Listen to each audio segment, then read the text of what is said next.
In a bustling village, a young boy named Sami discovers a talking parrot at the market. Little does he know, this parrot will change his life.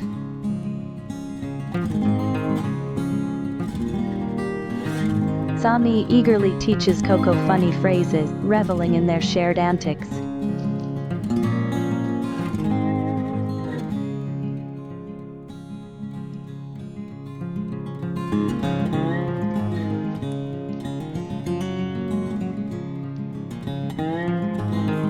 One night, temptation strikes, as Sami sneaks into the kitchen, unable to resist the delicious cake.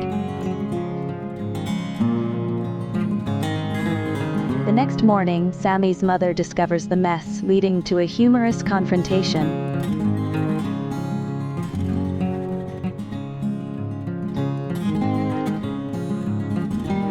His mother imparts a valuable lesson about honesty, turning the situation into a teachable moment.